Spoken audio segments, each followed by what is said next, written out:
Nagpapasalamat tayo sa Panginoon dahil pinahintulutan niya na muli tayong magkasama-sama at makapakinig ng salita ng Diyos. Kaya naman po, para mapagsimula na tayo pong lahat ay yumuko at manalangin. Ama namin Diyos na sa langit, salamat po sa oras na ito na iyong pinagkaloob sa amin upang mapakinggan ang iyong salita. Alam po namin, Panginoon, na ninanais mo na ang lahat ng tao ay maligtas. Kaya naman po, tulungan mo ang bawat nakikinig na maunawaan ang kapatawaran ng kanilang mga kasalanan at makarating sa pagkakilala ng katotohanan. Ingatan mo rin po yung mga papunta pa lamang sa lugar na ito upang maging handa sila sa pakikinig ng iyong salita. Nawa po, samahan mo rin po yung magbabahagi ng iyong salita na tanging ang iyong kalooban lamang po ang mapahayag. Mula sa simula hanggang sa wakas, sa iyo lamang kami aasa at magtitiwala. Dalangin namin ang lahat ng ito sa pangalan ni Jesus na sa amin ay nagmamahal. Amen.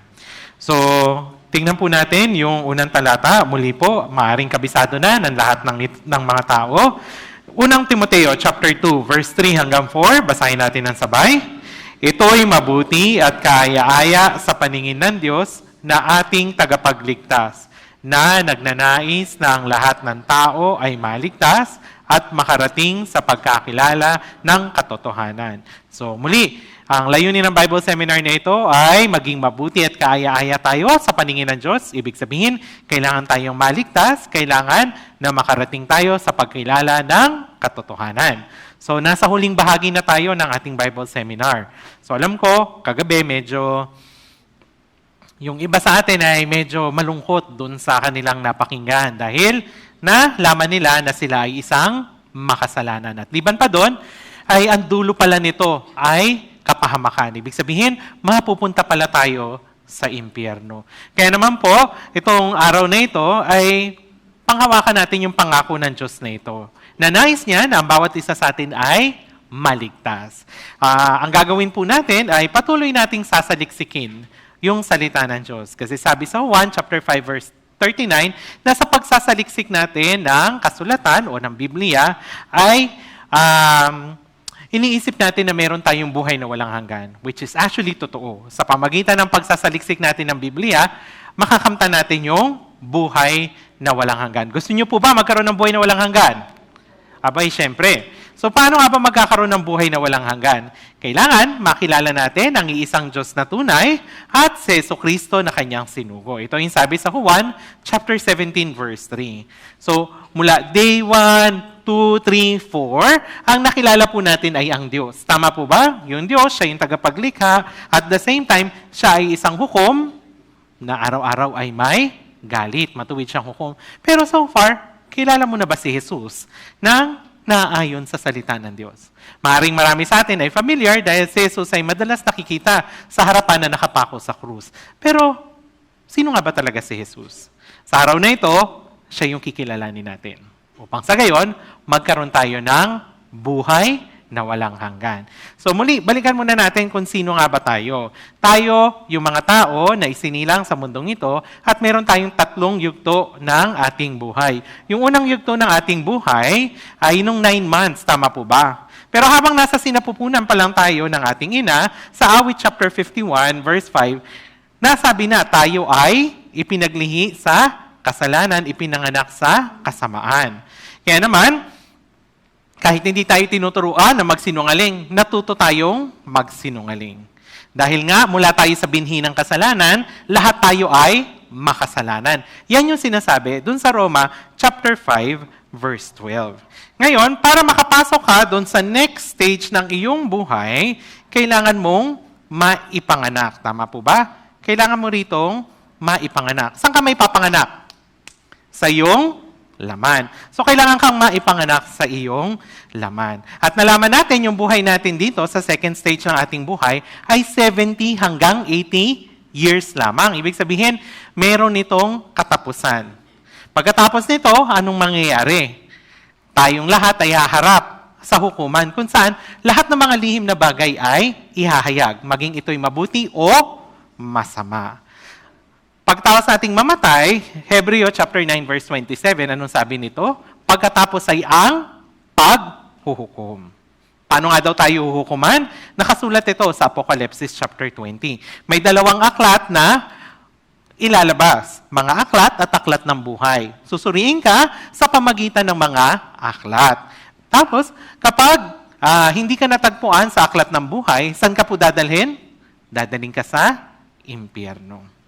Kaya naman, bago dumating yung paghukom, ano yung ginawa natin? Sinuri natin yung ating mga sarili. Sa pamagitan ng ating puso, nalaman natin sa Jeremias chapter 17 verse 9, yung puso natin mandaraya.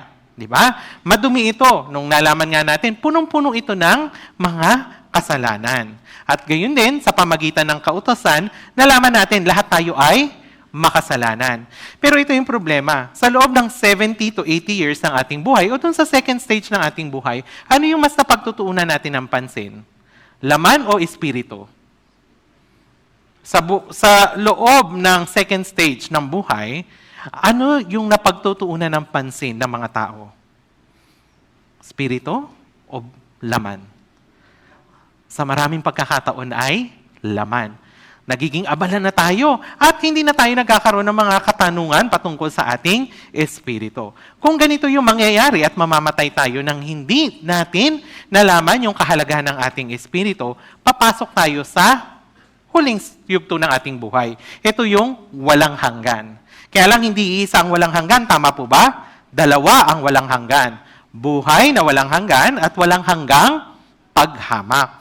Kaya naman, kung dito na ipanganak ka sa laman, kung gusto mong makapunta sa buhay na walang hanggan, kailangan maipanganak ka sa spirit. Pero kung hindi ka maipapanganak sa spirit, mapupunta ka sa walang hanggang kapahamakan. Kaya ang tanong, naipanganak ka na bang muli? So, ibig sabihin, may dalawa ka na bang birthday? Kapanganakan ng iyong laman at kapanganakan ng iyong spirito. Kung hindi pa, makinig ka ng mabuti. Malay mo, ngayong araw na iyon. Ngayong araw na ito, yung magiging kapanganakan ng iyong spirito. So muli, ano ba yung problema natin sa harapan ng Diyos? Sa pagitan ng Diyos at ng tao ay ang kasalanan. Kaya naman, hindi tayo makapag-communicate well sa ating Diyos kasi nga may nakaharang na kasalanan.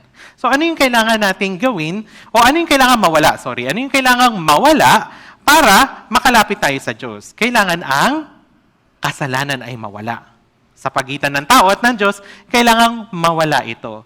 Kaya naman, buong buhay ng tao sa loob ng 70 to 80 years ay sinisikap niya na makalapit sa Diyos. Tama po ba? Ang bawat isa sa atin, habang nandito pa lamang, gusto nating makalapit sa Diyos. So ano yung ginagawa natin? Nagkakaroon tayo ng iba't ibang mga sigasig para makalapit sa Diyos. At ito yung sinasabi sa Roma chapter 10, verse 13. Ano pong sabi nito? Mga kapatid, ang nais ng aking puso at dalangin ko sa Diyos, alang-alang sa kanila, ay ang sila ay maligtas. Actually, ito yung dalangin ni Apostol Pablo para sa mga kababayan niyang mga Israelita. Actually, ito rin yung panalangin nung nag-imbita sa iyo. Sabi niya, dalangin ko na yung aking na-invite ay maligtas. Iyon yung dalangin ng bawat isa rin po dito po sa Tanawan Church na ang mga naimbitahan ay maligtas. Sabi nito, itutuloy ko po, ako'y makakapagpatotoo na sila'y may sigasig para sa Diyos, subalit hindi ayon sa kalaman, sapagkat sa kanilang pagiging mangmang sa katwiran at sa pagsisikap nilang maitayo ang sariling pagiging matuwid, ay hindi sila nagpasakop sa pagiging matuwid ng Diyos. So anong ibig sabihin nito? Gusto talaga nilang makalapit sa Diyos. Yun nga lang, hindi nila alam yung katwiran ng Diyos. Kaya gumawa sila ng sari-sariling paraan. At bawat isa sa atin, maaring naging ganito rin. Kung saan, nag-isip tayo ng kanya-kanyang paraan paano tayo makakalapit sa Diyos. Ito po yung tinatawag nating man's way. Sari-sariling paraan ng tao para makalapit sa Diyos. Kumbaga, sa pagitan, sorry po, medyo madilim po pala. So, ang Diyos, tapos, ito yung tao, sa pagitan nito ay ang kasalanan. So, ito yung ginagawa ng tao para makalapit sa Diyos. Iisa-isahin po natin. So, ano po ba yung mga ginagawa ng tao? Unang-una po is yung tinatawag nating panalangin ng pagtanggap. Kung saan, sinasabi na manalangin ka lang daw at tanggapin mo si Kristo sa iyong puso, ikaw ay maliligtas. Anong problema dito? Hindi mo kilala si Jesus na naayon sa Biblia. Ako rin po ay minsan naging biktima ng panalangin ng pagtanggap. Kasi tatawagin ka lang ng nangangaral at sasabihin sa'yo, o sumunod ka sa aking panalangin. So anong ibig sabihin nito? Bulag na pananampalataya. Paano nga sila sasampalataya kung hindi nila ako nakilala? Mahalaga yung pagkilala muna bago ka sumampalataya. Hindi po ba? Kapag kilala mo yung taong ito, mabait siya, pwede mo siyang utangan. Tama po ba? Pero kung hindi mo siya kilala, parang mahihiya ka na mangutang sa kanya. So, kailangan yung pagkakilala para magkaroon ka ng trust sa kanya. Pwedeng ganoon, di ba? Pero paano pagdating kay Jesus? Kung hindi mo siya kilala, tapos tinanggap mo lang siya, bulag na pananampalataya ito. Kaya, ito yung nagiging common way ng tao para daw maligtas. Which is mali. Dahil bulag na pananampalataya ito. Ano pa yung mga nagiging paraan ng tao? Sabi nila, may mga tanda at himala. Dahil sa mga tanda at himala, ay, naku, maliligtas ako. Pero, ito'y para lang lahat sa laman. Hindi siya para sa espiritu. Lahat po ay para sa laman lamang. Ano naman daw po yung pagtupad sa kautusan? Pagtupad sa kautusan. Nalaman na natin kahapon.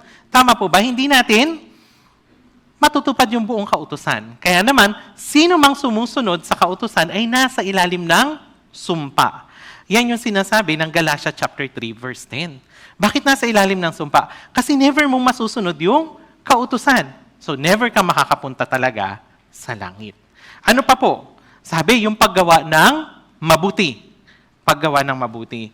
Pero, sa katunayan naman, hindi ba? Walang nakaabot sa kalwalhatian ng Diyos. Ibig sabihin, walang nakaabot dun sa standard ng Diyos. Kahit gumagawa ka ng mabuti, hindi mo maaabot yung standard ng Diyos. Bakit? Paggawa mo ng mabuti, mamaya gagawa ka ng masama, ng kasalanan. Next, ano pa ba yung ibang mga paraan ng tao para makalapit sa Diyos? Sabi nila, paghingi ng tawad. Paghingi ng tawad. Oo, wala namang problema kung ikaw ay hihingi ng tawad. Pero may kabayaran ang kasalanan. At kailangan mong malaman na ang kabayaran ng kasalanan ay kamatayan. Maaari ka rin humingi ng tawad, pero hanggat hindi mo naririnig kung ikaw ay napatawad na, baliwala ito. At ang panghuli po, paraan ng tao ay ang pagbabautismo. Sabi nila, ligtas na ako kasi nabautismuhan na ako. Pero mismo si Apostol Pablo, sabi niya, hindi siya naparito para magbautismo. Kundi ipangaral ang mabuting balita ni Hesukristo. Kasi kung ang paraan lamang para makapunta sa langit ay bautismo, sana nung Tuesday pa lang, di ba? Binaptize na kayo. So hindi ito yung paraan para makalapit sa Diyos. So kung gayon, ang hirap naman. Di ba? Mahirap. Parang, paano nga ba makakalapit sa Diyos? Kaya naman, sa Mateo, chapter 19, verse 25 hanggang 26, sabi, sa mga tao, ito ay hindi maaring mangyari. Ngunit sa Diyos, ang lahat ng mga bagay ay maaring mangyari. Ibig sabihin, kailangan nating malaman yung paraan ng Diyos o yung ginawa ng Diyos para ikaw ay makalapit sa Kanya, para mapatawad ang iyong kasalanan. Ito yung tinatawag nating gospel o ibanghelyo. Kaya naman, kailangan natin itong mapakinggan, kailangan natin itong maunawaan, upang sa gayon, sampalatayanan natin. Kasi, kung wala tayong mapapakinggan, ano yung paniniwalaan natin? Kaya sa araw na ito, kailangan na mapakinggan po natin ang patungkol sa magandang balita. At kapag naunawaan natin, pwede nating ilagak yung ating pag-asa, pwede nating sampalatayanan ito. So, si Jesucristo, pumunta siya rito para ipaalam sa atin kung ano ba itong mabuting balitang ito. Kaya sa Mateo chapter 1, verse 15, sabi niya, naganap na ang panahon at malapit na ang kaharian ng Diyos. Kayo'y magsisi at manampalataya sa Ibanghelyo. Ano daw yung kailangan natin gawin? Una ay ano? Magsisi. Tapos ano yung kasunod? Manampalataya sa Ibanghelyo. So ngayong araw na ito, kailangan nating pakinggan, unawain, at sampalatayanan yung Ebanghelyo. Ready na po ba kayo? Ay, parang hindi pa po. Ready na po ba? Opo. So kung gayon, ang una kong tanong muna po, bago tayo magpatuloy, nagsisi po ba?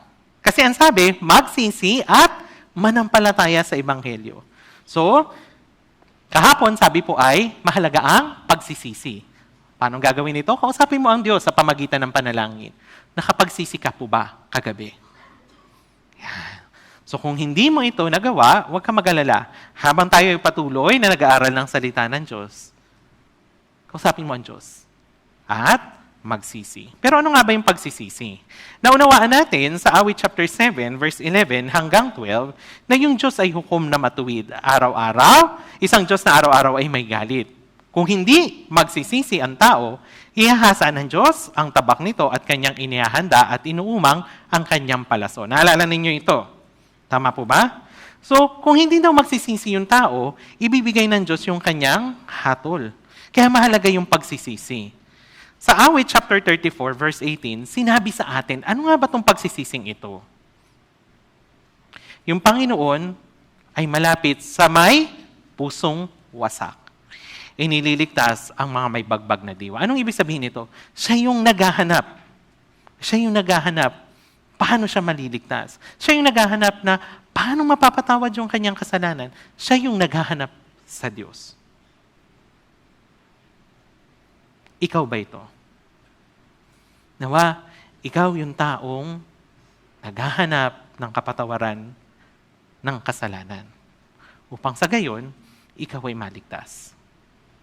Hindi mo hahanapin ito kung hindi mo alam na ikaw ay nasa napakapanganib na sitwasyon. Kung hindi mo alam na ikaw pala ay nakakaharap sa napakalaking problema.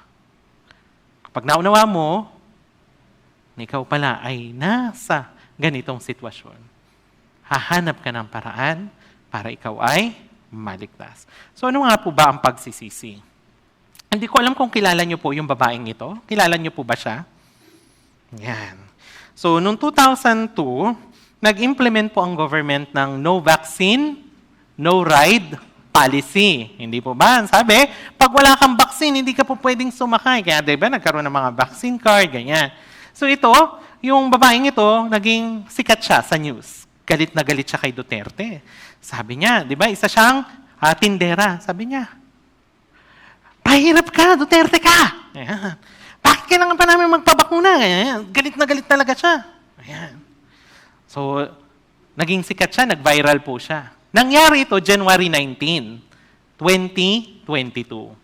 Tapos, lipas ng araw, medyo yung mga kapitbahay niya, nagsasabi na sa kanya, uy, may mga nagtatanong-tanong tungkol sa'yo.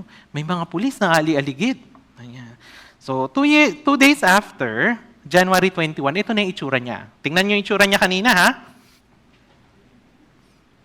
Pero pagdating, 2 days after, Pangulong Duterte, maawa kayo sa akin. Kaya lang naman ko nasabi yun kasi may sakit ako, hindi ako pwedeng magpabaksin. Ganyan. So, naging maabong tupa siya. Ayan. So, bakit meron siyang ganoong pag-change ng attitude o ng puso mula doon sa pagiging matapang, gaya ng isang tigre, sa pagiging isang napakamaamo? Bakit? Natatakot siya para sa kanyang buhay. Kasi alam niya, kilala niya kung sino si Duterte. Hawak ni Duterte yung buhay niya. Tama ba? Anytime pwede siyang ipapatay. Siya natakot kay Duterte. Ikaw, natakot ka ba? Kahapon, habang nakikita mo kung sino ang Diyos na galit sa kasalanan. Natakot ka ba kung ano ang patutunguhan mo? Kung wala kang ganitong takot, hindi ka magsisisi. Hindi ka magsisisi. Ano nga ba yung pagsisisi? Sa English, babasahin ko po ito para mas madaling maipaliwanag. Sa 2 Corinto chapter 7, verse 9 hanggang 10, sabi nito, now I rejoice now that you were made sorry. but that your sorrow led to repentance. For you were made sorry in godly manner, that you might suffer loss from us in nothing. For godly sorrow produces repentance leading to salvation, not regret. But the sorrow of the world produces death. So, ibig sabihin, yung repentance, pagsisisi, dadaling ka nito sa kaligtasan. Pero yung regret, panghihinayang, dadaling ka nito sa kamatayan. Sino yung pwede nating maging example? Si Judas at si Pedro. Pareho sila nagkasala kay Jesus. Tama po ba? Si Pedro, ikinailan niya si Jesus ng 3 beses. Si Judas, ipinagbili niya si Jesus. Nang na-realize nila na sila ay makasalanan, or nang na-realize nila na pareho sila nagkasala sa Panginoon, tumangis sila. Pareho silang umiyak. Tama ba? Pareho silang umiyak. Pero anong problema nung isa? Yung isa, nagpakamatay. He did it his way. Pero si Pedro, bumalik siya sa Panginoon. So yung tunay na pagsisisi, hindi lang ito realization na ikaw ay isang makasalanan. Ang pagsisisi, yung pagkakaroon ng turning point kung saan nais mong bumalik sa Panginoon. Yun yung tunay na pagsisisi. Hindi lang yun nalaman mo, ikaw ay isang makasalanan. Pero may pagnanais na bumalik sa Panginoon. Kaya nga, tatangis ka at hihingi ng tulong upang hindi ka mapahamak, ikaw ay maligtas. Ito yung tunay na pagsisisi. Maring ang ilan sa atin, medyo matagal na familiar sa Ebanghelyo. Pero hanggat hindi tayo umabot dun sa punto na tunay tayong nagsisi, minsan, yung Ebanghelyo nandito lang. Kapag ikaw ay nagsisi, ang susunod mong dapat gawin ay manampalataya sa Ebanghelyo. Ano ba itong Ebanghelyong ito? Mabuting balita ni Jesus. Sino nga ba si Jesus? Siya yung tanging pangalan na makakapagbigay ng kaligtasan sa atin. Sa Gawa chapter 4, verse 11 hanggang 12, sabi, si Jesus, ang bato na itinakwil ninyong mga tagapagtayo, ang siyang naging batong panulukan. Walang kaligtasan sa kanino paman, sapagkat walang ibang pangalan sa ilalim ng langit na ibinigay sa mga tao na ating ikaliligtas. So walang ibang pangalan. So pangalan ba ni Maria? Pangalan ba ni Padre Pio? Pangalan ba ni ganito, ni ganito? Hindi. Iisang pangalan lamang. Kay ninong pangalan po? Si Jesus. Kaya mahalaga na makilala natin kung sino si Jesus. Kasi tanging siya lamang yung kailangan natin para tayo ay maligtas. So, ano yung sinabi ni Jesus? Paano daw tayo makakapasok sa langit? Sa Juan chapter 3, verse 3, sinabi niya, katotohanang sinasabi ko sa iyo, malibang ang isang tao ipanganak na muli, ay hindi niya makikita ang kaharian ng Diyos. Anong ibig sabihin po ng maipanganak na muli? Yan. So, papasok ka ba ulit sa sinapupunan ng iyong ina? Papayag ba yung nanay? Pumasok ka ulit sa sinapupunan niya? Siguro hindi na, no? Pero yun din yung tanong nung taong kausap niya, si Nicodemo. Makakapasok ba ulit ako sa sinapupunan ng aking ina? Hindi. Hindi niya naiintindihan. Ano nga ba yung maipanganak na muli? Basahin natin sa Juan chapter 3, verse 6. Ang ipinanganak ng laman ay laman, at ang ipinanganak ng Espiritu ay Espiritu. So, bawat isa sa atin may kapanganakan ng laman. Tama po ba? Muli, January 6. Ayan, sample natin. So, meron ka, ikaw rin po, di ba? Meron ka rin kapanganakan ng iyong laman. Pero mahalaga, meron ka rin dapat kapanganakan ng iyong Espiritu. Ito yung born again, maipanganak na muli. So, hindi ako pwedeng makapasok sa sinapupunan ng aking ina. So, paano nga ba ma-born again? Maring yun na yung susunod mong tanong, ano? Ayan. Putokin natin yung question mark sa ulo mo. Ayan. Sasagutin natin sa pamagitan ng Biblia. So, paano daw may papanganak na muli? Sa unang Pedro, chapter 1, verse 23, ipinanganak na kayong muli, hindi sa binhing nasisira, kundi ng walang kasiraan, sa pamagitan ng buhay at nananatiling salita ng Diyos. So sa pamagitan ng pakikinig mo ng salita ng Diyos, maipapanganak kang muli. Kasi ito yung buhay at nananatiling salita ng Diyos. Mahalaga ang iyong pakikinig. Okay po? Kasi sa pamagitan ng iyong pakikinig, maipapanganak kang muli. So ready na po ba kayo maipanganak na muli? Ready na po? Opo. So makinig tayo ng mabuti sa salita ng Diyos. Kaya paulit-ulit itong sinasabi ni Jesus. Sabi niya, dun sa Juan chapter 3 verse 7, huwag kayong magtaka na aking sinasabi sa inyo, kailangan kayo'y ipanganak na muli. So, kailangan na makinig tayong mabuti. Kasi kung natatandaan ninyo, ito yung unang saloobin natin sa pakikinig ng salita ng Diyos. Sa Isaiah chapter 55 verse 3, di ba? Sabi sa atin, ikiling natin yung ating mga tenga. Upang ano daw po, ang iyong kaluluwa ay mabuhay. Ibig sabihin nito, maipanganak na muli ikaw. Tapos, makikipagtipanan sa iyo yung Diyos ng walang hanggan. Anong klaseng tipanan nito? Buhay na walang hanggan. So, napakasarap ano? Gagawin lang pala natin, makinig ng salita ng Diyos para tayo ay maipanganak na muli. So, ano ba yung sinasabing kaligtasan? Maipanganak na muli, kaligtasan. Ano ba ito? So, sa Lucas chapter 1, verse 77, sinabi sa atin kung ano yung kaligtasan. Pwede po ba? Basahin natin ng sabay. 3, 2, 1. Upang magbigay ng kaalaman ng kaligtasan na kanyang bayan sa pamamagitan ng kapatawaran sa kanilang mga kasalanan. So, ano daw po yung kaligtasan? Saan tayo maligtas? Mapatawad ang ating kasalanan. So, ibig sabihin, ang salvation ay forgiveness of sin. Kapatawaran ng iyong kasalanan. Bakit? Kasi di ba ito yung katayuan natin. Yung kasalanan mo sa past, ibig sabihin mula nang ikaw ipinanganak hanggang ngayon, kasalanan mo ngayon. At yung kasalanan mo sa hinaharap. Mula ngayon hanggang sa mamatay ka, makakagawa ka ng kasalanan. Lahat ng ito, dadalhin mo sa paghuhukom. Tama po ba? Pagkatapos mong matay, dadalhin mo ito sa hukuman. At dahil sa matatagpuan kang isang makasalanan, saan ang punta mo po? Impyerno. Ito yung sitwasyon ng bawat tao. Kaya naman, kailangan makatakas tayo dito. Ibig sabihin, kailangan maligtas tayo. Maligtas tayo. Anong nga ba ang problema? May kabayaran ng kasalanan. Okay? Hindi siya basta-basta mapapatawad. Sa Roma chapter 6, verse 23, sinasabi nito, ang kabayaran ng kasalanan ay ano daw po? Kamatayan. Kamatayan. So, kailangan ang kamatayan para mabayaran ang iyong kasalanan. Kaya naman, kinakailangan ang pagdanak ng dugo para mapatawad ang iyong kasalanan.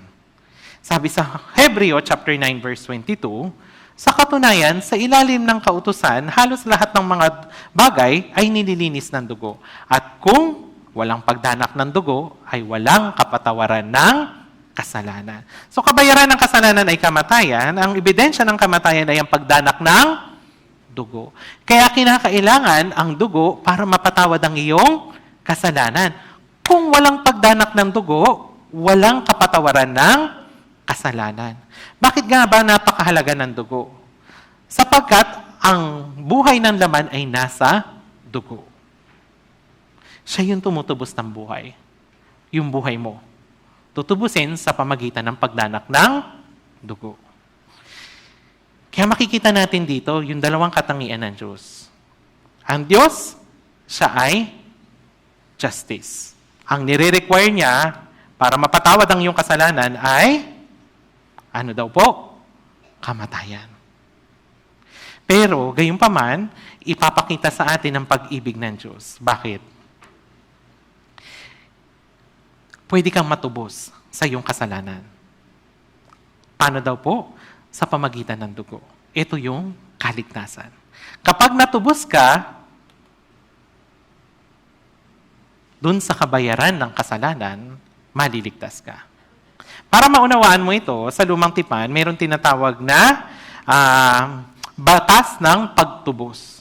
Ayan. Kung saan sila ay pumupunta sa tabernakulo, kung saan sila ay naghahandog ng tutubos sa kanilang kasalanan. Doon sila nagpupunta. May dala silang handog na tutubos sa kanilang kasalanan.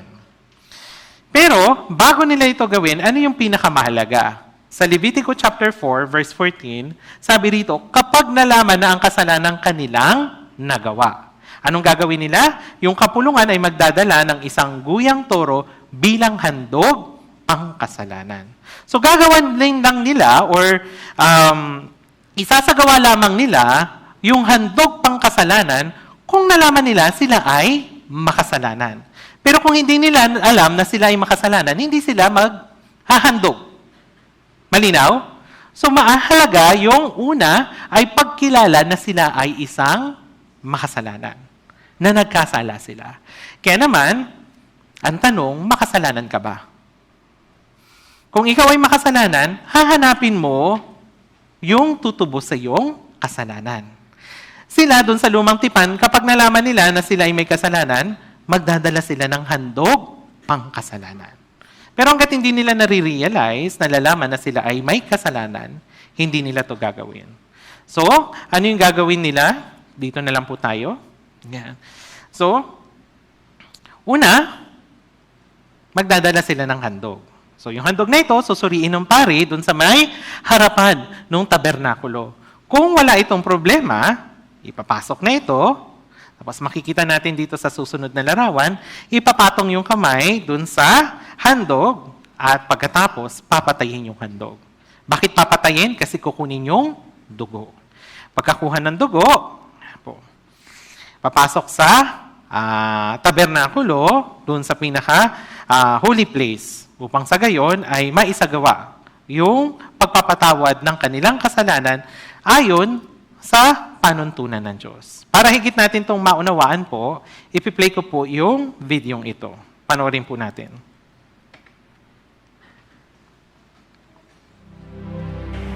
Ganito po ang ginagawa nila sa lumang tipan noon sa Israel. Dadalhin po ng makasalanang Israelita ang kanyang alay na hayop, ang kordero. Pagkatapos nito, titignan po ito ng pari. Ang pari, kumakatawan sa mata ng Diyos. Titignan niya kung ito ay malinis, walang batik. At kapag okay, ipapatong po ng makasalanan yung Israelita ang kanyang kamay. At tignan niyo po, ang kanyang kasalanan ay maililipat doon po sa alay na kordero. Ganyan po nila ginagawa. Ang pagpapatawad ng kasalanan noon alinsunod sa sinabi ng Diyos sa lumang tipan. Pagkatapos po, ang kordero ay papatayin, dadanak ang dugo bilang pantubos sa kanyang mga kasalanan. Pagkatapos maialay ang hayop, magpapakita ang kaluwalhatian ng Diyos sa tabernakulo. At yun po ang simbolo na tinanggap yung alay pang kasalanan. At pagkatapos nito, malayang makakauwi ang isang Israelita na napatawad ang kanyang kasalanan sa loob po ng 1 taon. Napatawad ang kasalanan? Gano'n daw po katagal? Sa loob ng 1 taon. So, ito yung ginagawa nila sa lumang tipan. Magdadala sila ng handog upang sa gayon, yung dugo nito, yung magpapatawad sa kanilang mga kasalanan. Kaya naman, ano po yung sabi? Skip na lang po natin. Dito po, para mas madilis. Ipapatong yung kamay nung makasalanan dun sa kanyang handog. Kung makikita natin, sino po yung maitim? Yung hayop o yung tao?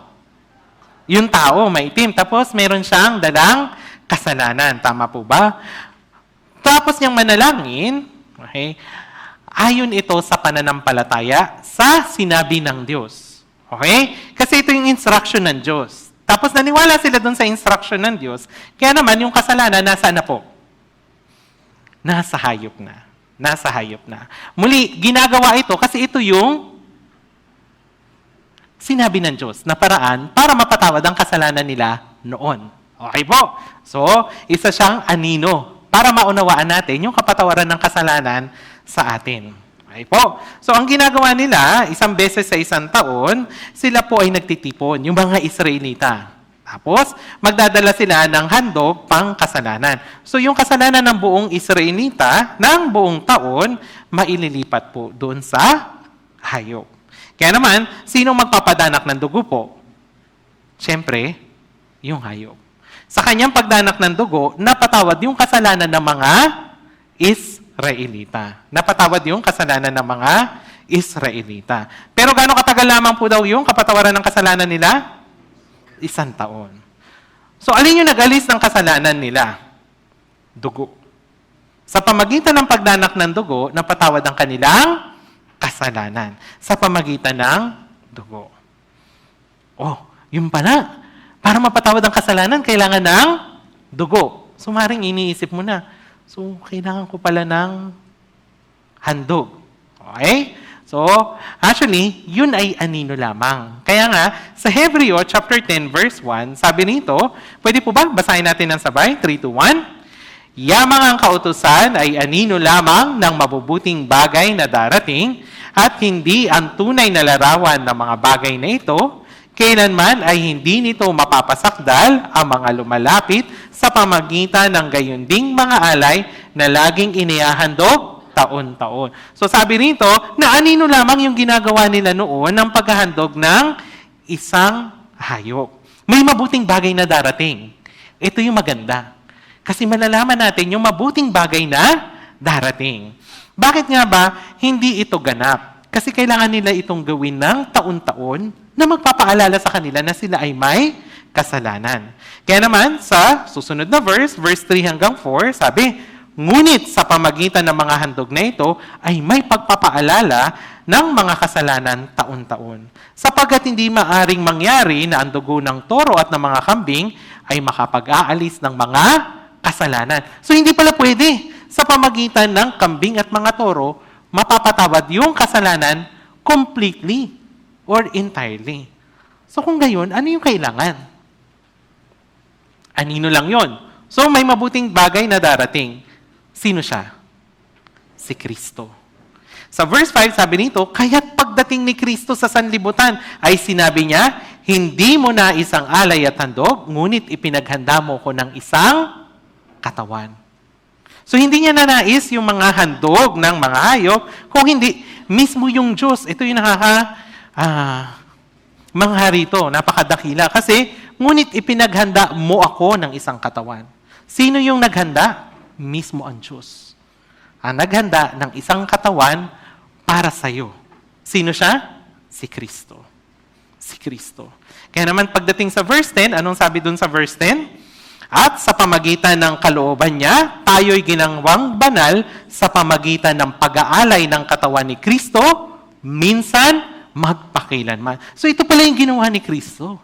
Kaya pala siya bumaba rito, inihanda siya ng Diyos bilang isang katawan na iaalay minsan magpakilanman para magikang banal.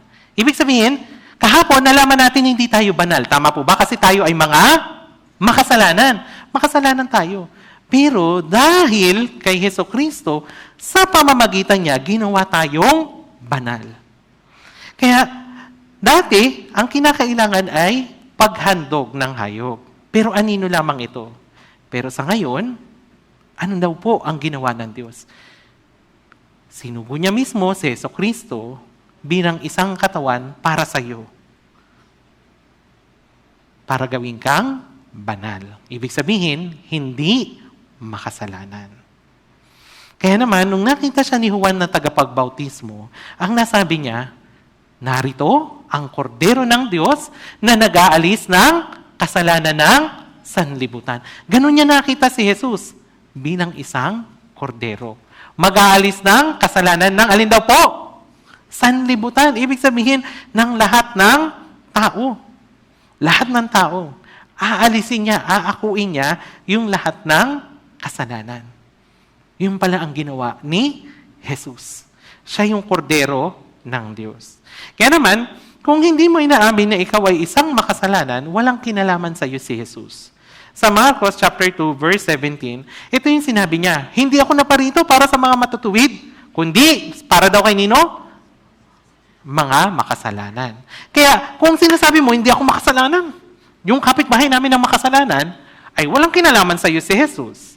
Pero pag inamin mong ikaw ay isang makasalanan, may kinalaman sa iyo si Jesus. Kasi siya ang tanging kaligtasan. Tanging si Jesus. Sino nga ba si Jesus? Sino ba siya? Actually, sa lumang tipan pa lamang, napropesiya na ang patungkol kay Jesus. Sino daw siya? Isaiah chapter 9, verse 6. Basahin natin ang sabay. Sapagkat sa atin ay ipinanganak ang isang bata, sa atin ay ibinigay ang isang anak na lalaki, at ang pamamahala ay maaatang sa kanyang balikat, at ang kanyang pangalan ay tatawaging kamanghamanghang tagapayo, makapangyarihang Diyos, walang hanggang Ama, prinsipe ng kapayapaan. So, sino daw itong ipapanganak na isang bata? Sino siya? Si Jesus. Tapos ano daw yung pangalan niya? Kamanghamanghang tagapayo, makapangyarihan Diyos. So, ibig sabihin, siya mismo ang Diyos. Walang hanggang Ama, prinsipe ng kapayapaan. So, siya mismo ito, ang Diyos. Siya ay si Jesus. Ano pa ang sinasabi kay Jesus? Ano daw yung pangalan niya? Jesus, anong ibig sabihin? Sapagkat ililigtas niya ang kanyang bayan sa kanilang mga kasalanan. So, ang pangalan niyang Jesus, ibig sabihin, magliligtas sa iyo sa kasalanan. Yan ang sabi sa Mateo 1:21. Di ba napakabuti ng Diyos?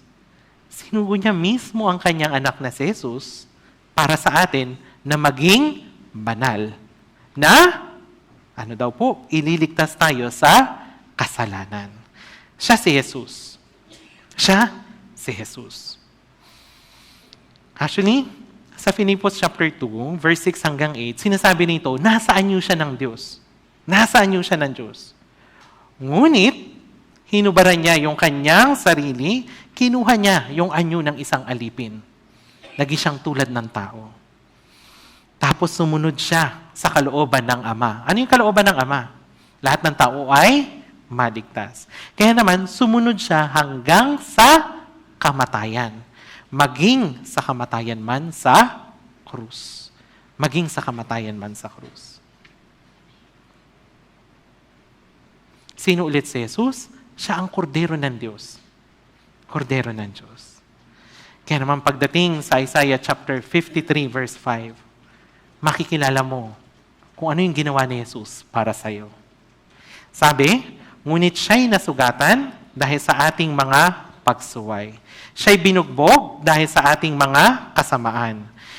Ipinataw sa kanya ang parusa para sa ating kapayapaan. At sa pamagitan ng kanyang mga latay, ay gumaling tayo.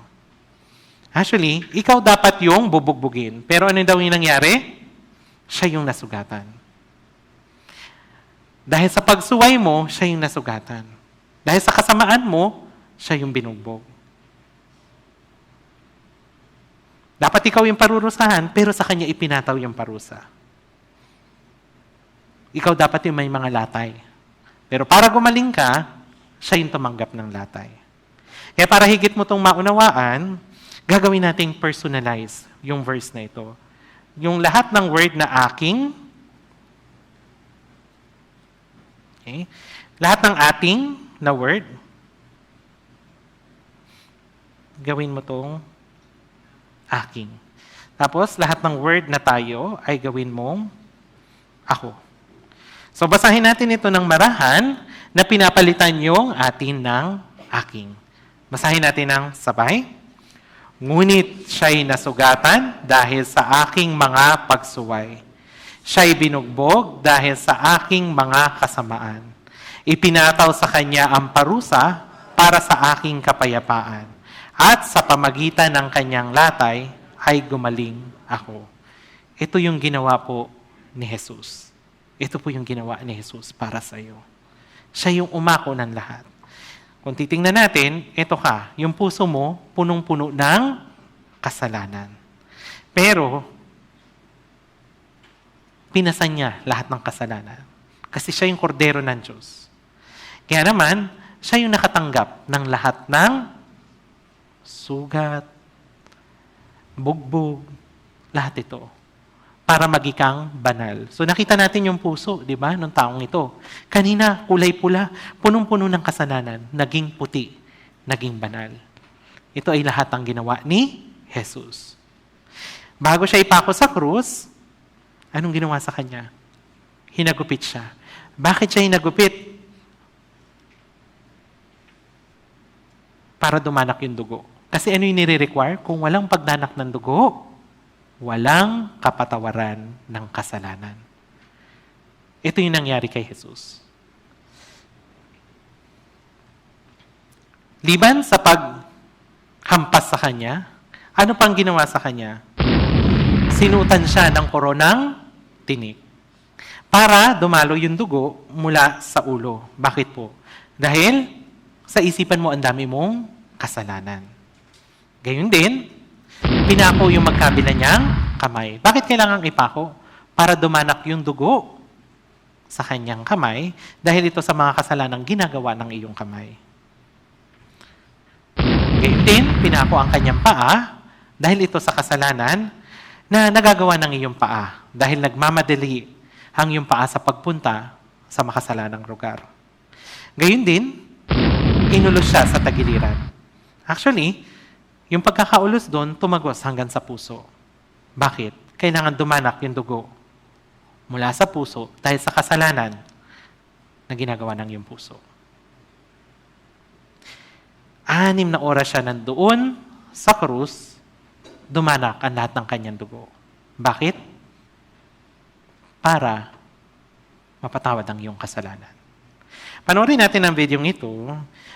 Huwag mong kahabagan si Jesus, kundi kahabagan mo yung iyong sarili. Kasi kung hindi mo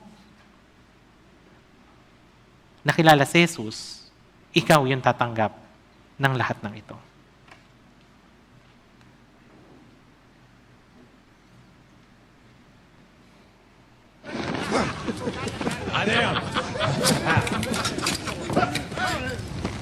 Never feel con.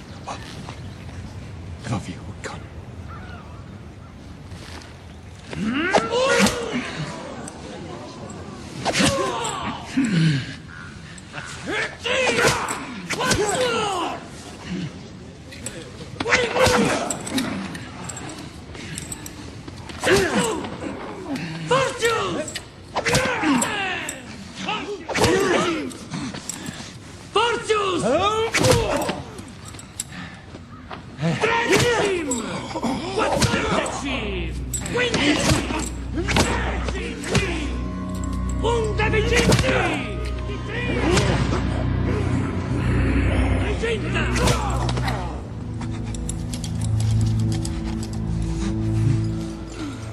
Prova stud. Quale? Nimmer sak Tipi parvo. beneste! Gusta! Gusta!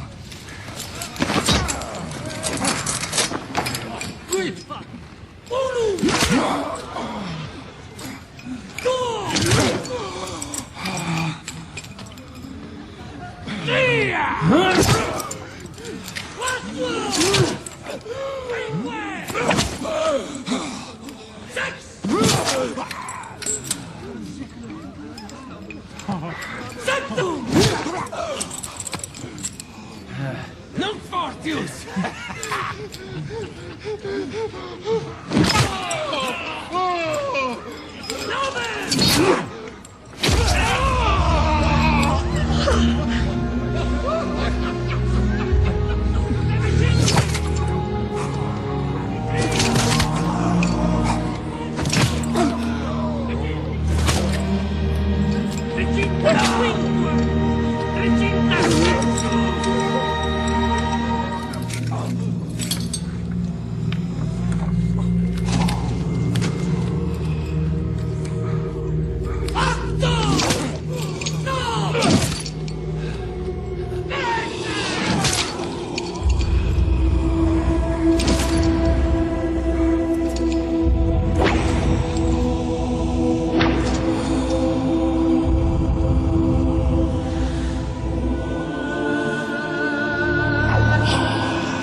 naman sa batani.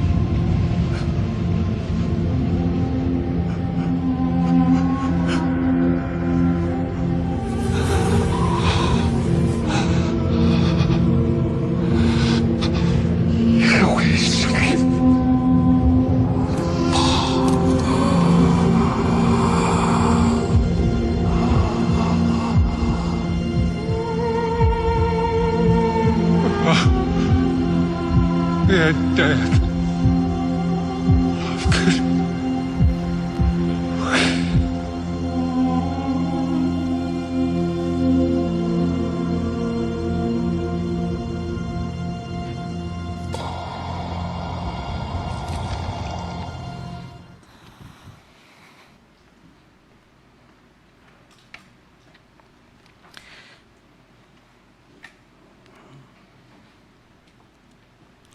Siya po si Jesus. Siya yung nagpadanak ng lahat ng dugo para mapatawad ang ating kasalanan. So you can just imagine, di ba? Hinagupit siya. Tapos siyang hagupitin, siya pa yung nagbitbit ng kanyang sariling krus. So sugat-sugat ka na nun. Hirap na, di ba? Imagine mo yun. Ganun na yun na raramdaman ni Jesus. Tapos siya pa yung kailangang magbitbit ng krus. So nung ipinako siya, hindi po ba? Dumikit na yung balat niya noon sa krus. Pero kailangan ibaliktad para masil yung pagkakapako. So nakadikit yung balat niya, tapos nung binaliktad siya, ganun po yung tindi ng hirap na ranasan ng ating Panginoon. At for 6 hours, nahabol niya yung kanyang hininga, so tinatry niyang umangat para mahabol yung hininga niya. So kumakaskas yung likod niya sa krus. Ganito po yung ginawa ng ating Panginoon. Ganito po yung ginawa ni Jesus para dumanak ang lahat ng kanyang dugo, mapatawad ang kasalanan ng sanlibutan. Kasama ang kasalanan natin. Kaya naman, sa kaduluhan, ito yung kanyang nasabi. Sa Juan chapter 19 verse 13, sabi niya, natupad na. Ano po ba yung natupad na? Sa pagsabi niyang natupad na, bayad na, tapos na, nabayaran na yung kasalanan. Ano daw po? Kung walang pagdanak ng dugo, ay walang kapatawaran ng kasalanan. Kaya kinailangan dumanak ang lahat ng dugo ng Panginoon. Kaya naman sa kaduluhan, sinabi niya, natupad na. Pero, kung nagtapos lang din yung buhay niya sa kamatayan, wala siyang pinagkaiba sa atin. Kaya naman, after 3 days, ano yung nangyari sa kanya? Siya'y muling nabuhay. At kalaunan, siya'y umakyat sa langit bilang patunay na napatawad ang ating mga kasalanan. Siya ay nandoon na sa langit. Kaya nga, di ba, muli siyang babalik sa himpapawid para salubungin yung lahat ng mayroong buhay na walang hanggan. Doon sa krus nahayag yung pag-ibig ng Diyos. Sa Roma chapter 5 verse 8 hanggang 9, pwede po ba? Basahin natin ng sabay-sabay. 3, 2, 1. Subalit, pinatutunayan ng Diyos ang kanyang pag-ibig sa atin na noong tayo'y mga makasalanan pa, si Kristo ay namatay para sa atin, lalo pa nga ngayong itinuturing tayong ganap sa pamamagitan ng kanyang dugo, ay maliligtas tayo sa galit ng Diyos sa pamamagitan niya. So sabi nito, pinatunayan ng Diyos yung kanyang pag-ibig doon sa krus nung makasalanan pa tayo. Anong nangyari kay Jesus? Namatay siya. Para kay nino? Sa atin. Para sa akin. Para sa iyo. Sa bawat isa sa atin, namatay siya. At itinuring tayong ganap. Ibig sabihin ng ganap, perfect, banal. Dati hindi naman tayo ganap. Pero tinuring tayong ganap sa pamagitan ng ano daw po? Ng kanyang dugo. Sa pamagitan ng kanyang dugo. Kaya naman, naligtas tayo sa galit ng Diyos. Ano yung sabi? Ninanais ng Diyos na ang lahat ng tao ay maligtas. Maligtas saan? Sa galit ng Diyos. Bakit nga ba galit ng Diyos? Sa mga makasalanan. Sa mga makasalanan. Tayo yon, tama po ba? Pero sa pamagitan ng dugo ng Panginoong Jesucristo, naligtas tayo sa galit ng Diyos. So ngayon, ang tanong, napatawad na po ba ang iyong kasalanan? Napatawad na po ba? Paano? Sa pamagitan ng dugo ni Jesus. Kasi kung walang pagdanak ng dugo, walang kapatawaran ng kasalanan. Kaya kailangan ng pagdanak ng dugo. Kay ninong dugo yung dumanak?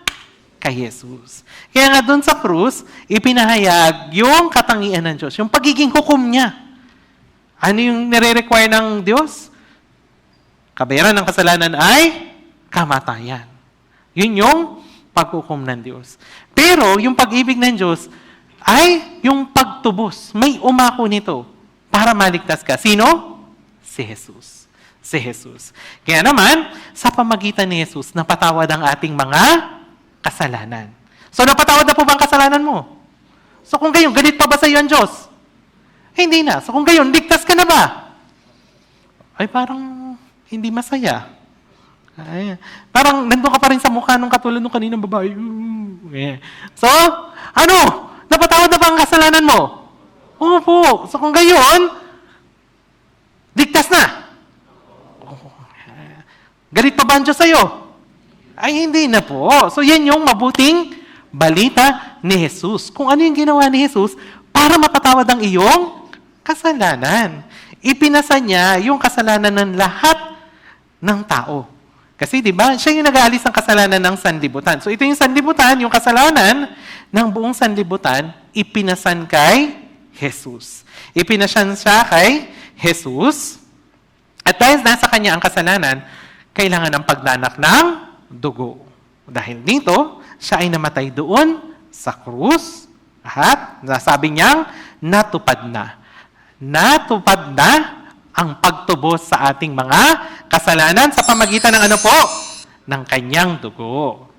So, nabayaran po yung kasalanan ng lahat ng tao. Kasi, di ba, binayaran ng Panginoon yung kasalanan ng lahat ng tao. Kasalanan ng sanlibutan. Sino po yon? Mula doon sa unang taong ipinanganak hanggang sa iyo. Ayan. Lalabas ka dyan.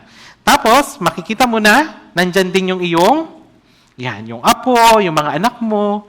Actually, sa kasalanan ng lahat ng tao. Dumanak yung kanyang dugo. Hanggang doon sa huling taong ipapanganak sa mundong ito, dumanak ang dugo ni Jesus. Okay? Malinaw po. So sa kasalanan ng sanlibutan, kasalanan ng lahat ng tao, inako ni Jesus. Kaya nga, dumanak ang kanyang dugo. Kaya naman, balot ka na ng dugo ni Jesus. Dugo ni Jesus. Yan.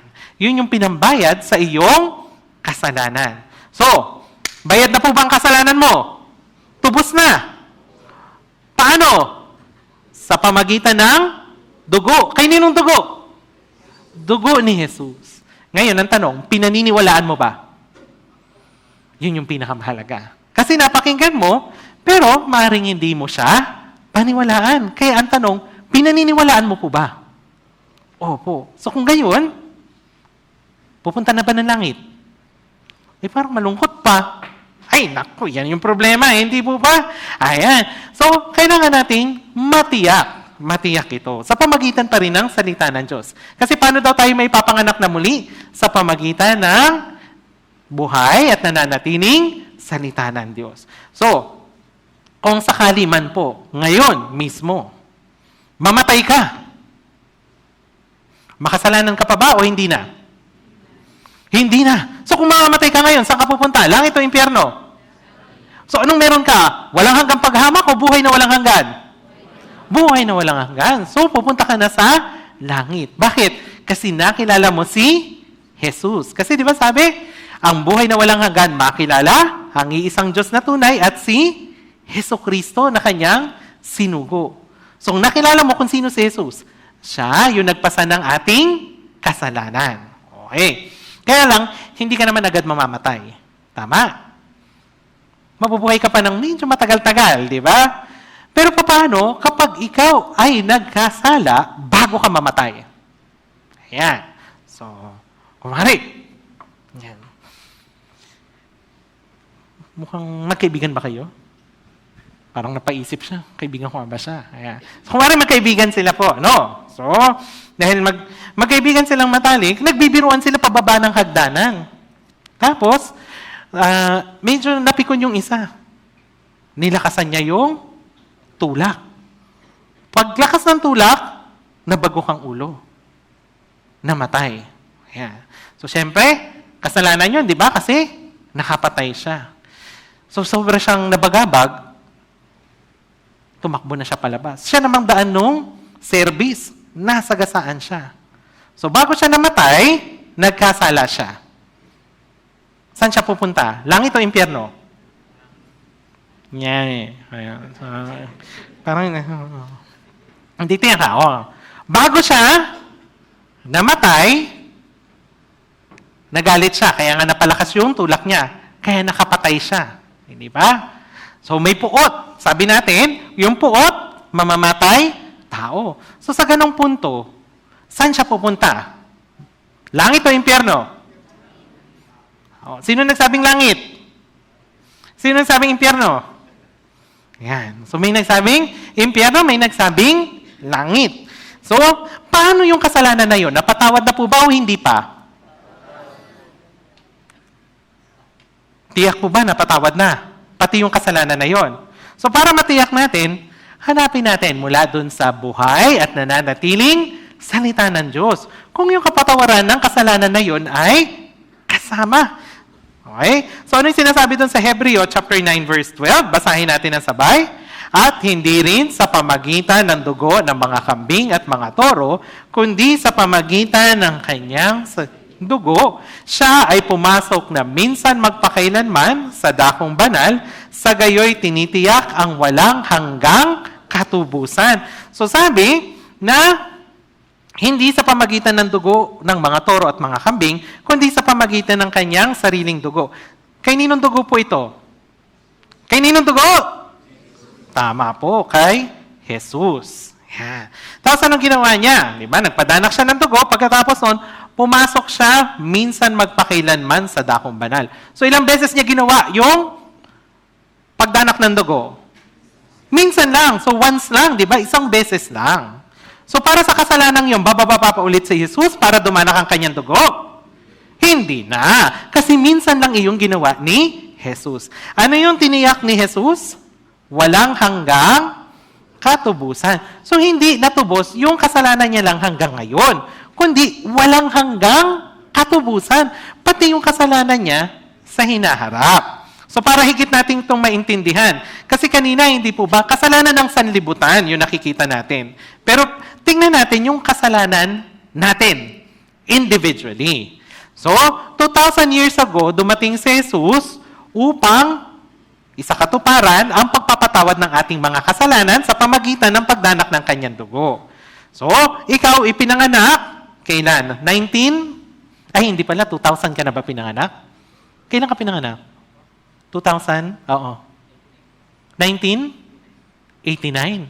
89? 99? 89? Talaga? Sige.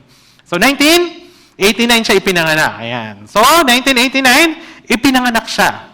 Tapos, hanggang ngayon, nabubuhay siya.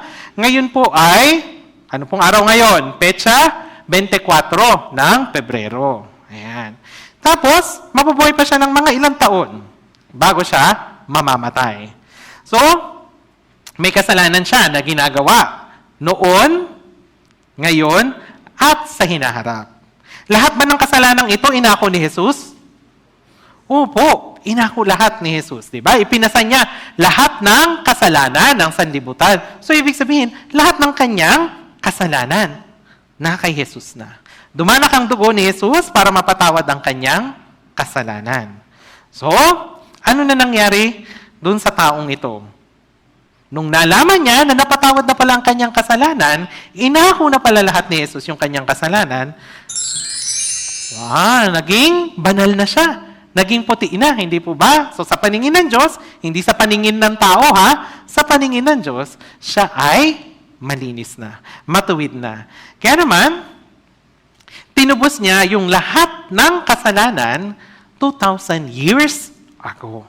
Hindi ka pa buhay. 2,000 years ago, tinubos na ni Jesus lahat ng iyong kasalanan. Ngayon, mamamatay siya. Siyempre, di ba? Mamamatay ka. Oh. Pag matay niya, saan siya pupunta? Langit o impyerno? Langit kasi, natubos na siya. Malinis na siya. Ganun ka rin. Ganun ka rin. Kasi napatawad na ang iyong kasalanan. Oo. Lahat ng iyong kasalanan. Kaya naman, mangangamba ka pa ba mamatay? Hindi na, kasi alam mo na kung saan ka pupunta. Maraming tao kaya takot mamatay kasi hindi nila alam kung saan sila pupunta. Langit ba o impyerno? Pero ngayon, alam mo na, pupunta kang langit. Matatakot ka pa bang mamatay? Siyempre, hindi na. Hindi na po. So, ito yung nangyari. So, ang tanong, kailangan pa bang bayaran yung aking mga kasalanan? Ibig sabihin, yung kasalanan in the future? Kailangan pa ba? Ay, hindi na po. Hindi na po. Bakit? Kasi, binayaran na lahat ng kasalanan ko sa buong buhay ko. Ito yung ibig sabihin ng walang hanggang katubusan. Ito yung tinitiyak. Ito yung tunay na Jesus. Ibig sabihin, ang pinatawad, lahat ng iyong kasalanan. Siya yung tunay na Jesus ayon sa kasulatan. Ayon sa Biblia. Kaya nga sa Hebreo chapter 9 verse 25, sabi nito, hindi upang ihandog ng paulit-ulit. Diba? Hindi na ulit babalik si Jesus para doon sa kasalanan niyang iyon. Minsan niya lamang ginawa. Sa Hebreo chapter 10 verse 17 hanggang 18, sabi nito, at ang kanilang mga kasalanan at kasamaan ay, ano daw po? Hindi ko na aalalahanin pa. Napakagandang pangako nito. Tama po ba? Hindi na aalalahanin. Example ko po, hindi po ba? Kay Sir, di ba po, tanong ko po kahapon sa kanya, nung grade 1, natatandaan mo pa ba yung kasalanan ginawa mo? Di ba? Hindi natatandaan. Pero ang Diyos natatandaan lahat ng kasalanan. Pero dahil sa pagdanak ng dugo ni Jesus, natatandaan niya pa ba o aalalahanin pa ba niya yung kasalanan niya nung grade 1 pa? Hindi na. Hindi na aalalahanin yung kasalanan. Ito yung napakagandang pangako ng Diyos para sa atin. Sa ginawa ng ating Panginoong Hesukristo, pinatawad yung lahat nating mga kasalanan. Sa Colossus chapter 2 verse 13, pwede po ba basahin natin ng sabay? 3-1. At kayo'y mga patay dahil sa inyong mga kasalanan at di pagtuli ng inyong laman ay kanyang binuhay kayong kasama niya. Nang pinatawad niya sa inyo ang lahat ng mga kasalanan. Ano daw kasalanan? Lahat. So yan yung keyword. Wala siyang tinira na kasalanan sa iyo. Pinatawad niya lahat ng iyong kasalanan. So, tubos na po ba? Napatawad ang iyong kasalanan? Tiyak po ba? Okay, tingnan natin kung iba ng itsura ng iyong kapalaran. Hindi po ba may kasalanan ka in the past? Sa present, pati sa hinaharap. At dahil sa kasalanang ito, haharap ka sa hukuman ng Diyos. Tama po ba? Dahil sa kasalanang ito, haharap ka sa hukuman ng Diyos. Pero, nakilala mo si Jesus. Diba? Ang sabi, ang buhay na walang hanggan, makilala ang isang Diyos na tunay, at si Hesukristo na kanyang sinugo. Nakilala mo ngayon si Jesus. Anong ginawa ni Jesus sa iyo? Nagpadanak ng lahat ng dugo para mapatawad ang iyong kasalanan magpakailanman. Kaya naman, sa harapan ng Diyos, nakikita niya ay ang dugo ni Jesus. Binayaran ni Jesus sa pamagitan ng kanyang dugo ang lahat ng iyong kasalanan. Kaya naman, sa tingin ng Diyos, ikaw ay malinis na. Inari ka ng ganap. Kaya naman, saan ka na pupunta? Siyempre, sa langit. Ito ay lahat dahil sa ginawa ni Jesus. Meron ka bang ginawa? Meron ka bang ginawa? O pinagsayaw ka ba kanina? O nanalangin ba tayo ng pagtanggap? Nagbautismo ba tayo? Wala. O sumunod ba tayo sa kautusan? O gumawa ba tayo ng mabuti? Wala. Anong ginawa mo? Nakinig at sumampalataya sa ginawa ni Jesus. Ito ang kaligtasan. Ito ang kapatawaran ng iyong kasalanan. Ito ang buhay na walang hanggan. Kaya naman, sa pamagitan ni Jesus, lahat ito ay ating nakamtan. Sabi sa Isaiah chapter 43, verse 25, basahin natin ng sabay, 3-1, Ako nga ang siyang pumawi ng iyong mga pagsuway alang-alang sa akin, at hindi ko aalalahanin ang iyong mga kasalanan. Kaya nga, di ba, siya yung mismong gumawa. Siya yung mismong pumawi. Di ba, kanina sabi natin, sa pamamagitan ng tao, imposible. Ngunit sa pamamagitan ng Diyos, lahat ay pwedeng mangyari. Kaya mismo yung Diyos na yung pumawi ng lahat ng iyong pagsuway. Tapos ano pa yung pangako niya? Hindi niya naaalalahanin ang iyong mga kasalanan. Napakabuti ng Diyos. Hindi po ba? Mabuti po ba ang Diyos? Opo. Kaya nga po, eto tayo. Punong-puno ng kasalanan. Yan yung laman ng ating puso. Yan yung laman ng ating isip. Ito yung ginagawa natin. Pero, napatawad sa pamagitan ng dugo ni Jesus. Ginawa ng Panginoon lahat ng ito. At ano yung susunod? Ito yung sinabi niya. Sa Isaiah chapter 44, verse 22, aking pinawi na parang ulap ang iyong mga pagsuway. At ang iyong mga kasalanan, gaya ng ambon. Ano sabi? Manumbalik ka sa akin. Sapagkat ikaw ay tinubos ko. Dati hindi ka makalapit dahil sa kasalanan.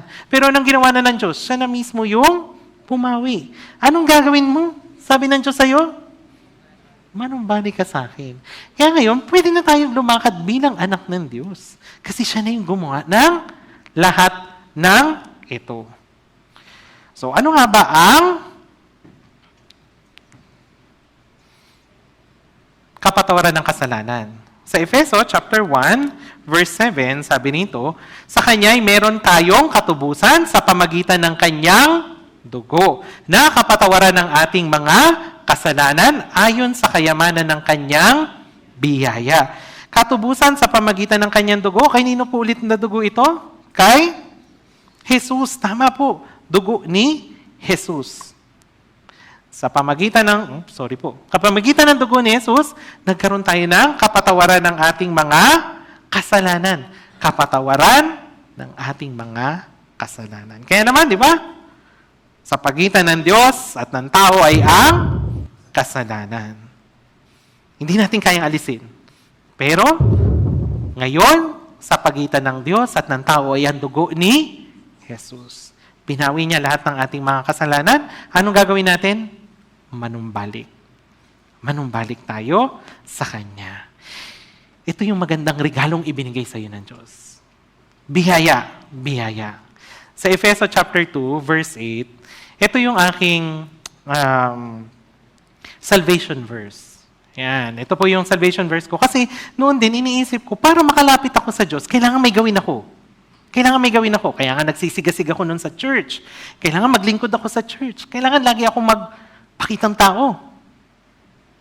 Kasi iniisip ko, kailangan itong mga bagay na ito para makalapit ako sa Diyos.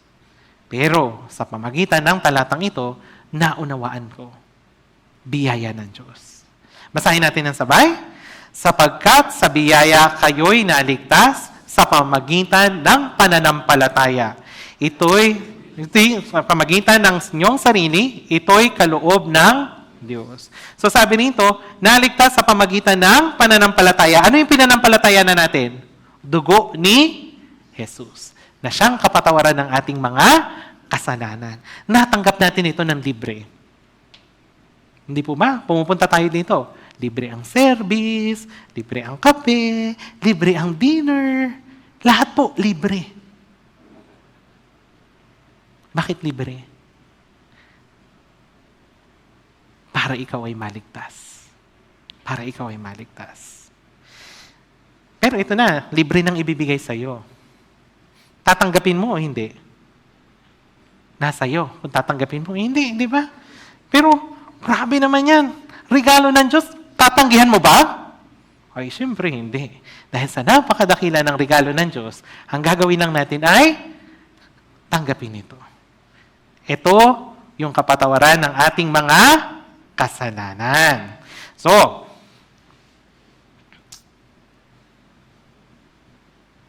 pwede bang mawala ang kaligtasan? Yun yung tanong. Ayan. Actually, hindi siya mawawala. Bakit? Sabi sa 1 chapter 10, verse 28 hanggang 29, basahin natin na sabay. Sila'y binibigyan ko ng buhay na walang hanggan at kailanmay hindi sila mapapahamak at hindi sila agawin ng sino man sa aking kamay. At ang gay sa akin ng aking Ama ay higit na dakila kaysa lahat at walang makakaagaw ng mga ito sa kamay ng Ama. So, pwede bang mawala yung ating kaligtasan? Kung ang kaligtasan mo ay base sa iyong ginagawa, mawawala ito. Pero sino po ba ang gumawa ng kaligtasan? Ang Diyos, sa pamagitan ni Jesus. Kaya nga, siya yung may hawak ng ating kaligtasan. Sabi, hindi aagawin ng sino man sa aking kamay. Tapos, ano pa yung sabi? Ang ibinigay sa akin ng Ama ay higit na dakila kaysa lahat at walang makakaagaw nito sa kamay ng Ama. Hawak ng Diyos ang iyong kaligtasan. Hindi mo hawak ang iyong kaligtasan. Ibig sabihin, hindi ito mawawala dahil lang ba sa hindi ka nakapag-church? Ayan. Hindi siya mawala. Ito yung dakilang kaligtasang ibinigay sa atin ng Diyos. Tinubos tayo magpakailanman sa pamagitan ng kanyang dugo. So, magtatanong po ako sa inyo para lang malaman natin kung naging malinaw ito. Unang tanong, sino ang nagpatawad ng aking mga kasalanan? Sino po? Sino po? Si Jesus. Okay. Next po. Paano pinatawad ni Jesus ang lahat ng aking mga kasalanan? Paano po? Sa pamagitan ng kanyang dugo. Opo, sa pamagitan ng kanyang dugo. Gaano karami sa aking mga kasalanan ang dinubos ni Jesus? Lahat. Ibig sabihin, walang hanggang katubusan. Tama po. Next na tanong. Baka medyo mahirap na ito, ha? Baka magkaiba-iba na kayo ng sagot. Kailan pinatawad ni Jesus ang lahat ng aking mga kasalanan? Kailan po? Tama. 2,000 years ago. Kasi 2,000 taon, dumating na si Jesus at nagpadanak ng kanyang dugo. Pero ito yung tanong. Bakit pinatawad ni Jesus ang lahat kong mga kasalanan? Bakit nga po ba? Bakit? Dahil sa pag-ibig ng Diyos. Kanyang kakamahal ng Diyos. Dahil sa malaking pag-ibig niya sa akin. So, natanggap mo po ba ang pag-ibig ng Diyos? Ano ito? Kapatawaran ng iyong kasalanan. Kaya, higit mo nang maiintindihan yung 1 chapter 3, verse 16. Napaka-famous ng verse na ito. Pero sa pamagitan ng pagsasaliksik natin sa Biblia, mas higit mo nang maunawaan kung ano yung tunay na kahulugan ng 1 chapter 3, verse 16. Basahin natin ng sabay. 3-1. Sapagkat yun na lamang ang pag-ibig ng Diyos sa sanlibutan na ibinigay niya ang kanyang tanging anak upang ang sino man sa kanyang sumampalataya ay huwag mapahamak, kundi magkaroon ng buhay na walang hanggan. So sabi nito, yung pag-ibig ng Diyos sa sanlibutan, kasama ka roon. Anong ginawa niya? Ibinigay niya yung kanyang tanging anak. Sino to? Si Jesus. Kaya naman, sino man sumampalataya sa ginawa ni Jesus, hindi daw mapapahamak. Ano daw ang ibibigay? Opo, buhay na walang hanggan. So, sumasampalataya ka ba kay Jesus? May buhay na walang hanggan ka na po ba?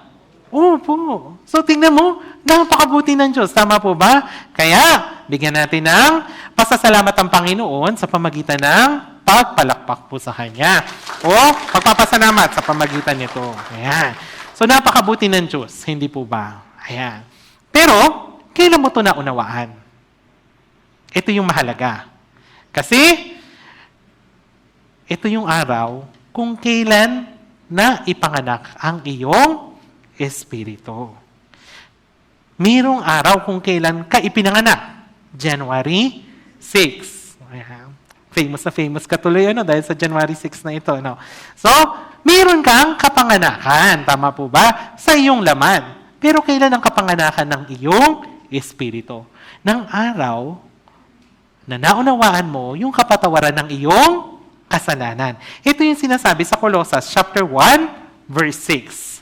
Sabi rito, na dumating sa inyo, gayon din naman kung paanong ito'y namumunga at lumalago sa buong sanlibutan, ay gayon din naman sa inyo mula ng araw na inyong marinig at maunawaan ang biyaya ng Diyos sa katotohanan. O sabi, mula ng inyong marinig. So pwedeng naririnig mo na noon, pero hindi pa naunawaan. Pero kung ngayon mo narinig at naunawaan ang biyaya ng Diyos sa katotohanan, ngayon ka naligtas. Ngayon mo naunawaan na napatawad na pala lahat ng aking mga kasalanan. So ngayon, magtatanong ulit ako sa inyo. Pero this time, hindi na pwedeng mangopya. Kaya naman, pipikit po tayo at yuyuko. So walang sisilip po ha sa katabi. Tumikit po tayong lahat, maski dati ka nang nakakapakinig. Pumikit ka rin po at yumuko upang sa gayon, matiyak po rin ang katabi mo na hindi mo siya kukopyahan. Ayan. So, pumikit po at yumuko po. Ito po yung tanong. Ang tanong po, itaas mo po ang iyong kanang kamay kung napatawad na ang iyong kasalanan. Pakitaas po ang iyong kanang kamay kung napatawad na ang iyong kasalanan sa pamagitan ng dugo ni Jesus. Hindi ko po masyado makita kung maaari po sana medyo pakitaas ng unti. Po. Maaari na pong ibaba. Maraming salamat po. Patuloy pong nakayuko at nakapikit po. Sa ngayon po, ang tanong ko po, itaas mo po ang iyong kanang kamay kung ngayon mo na unawaan, kung ngayong araw mo na unawaan na napatawad na ang lahat ng iyong kasalanan sa pamagitan ng dugo ni Hesukristo. Pakitaas po ang iyong kanang kamay kung ngayon mo po naunawaan na napatawad na ang lahat ng iyong kasalanan.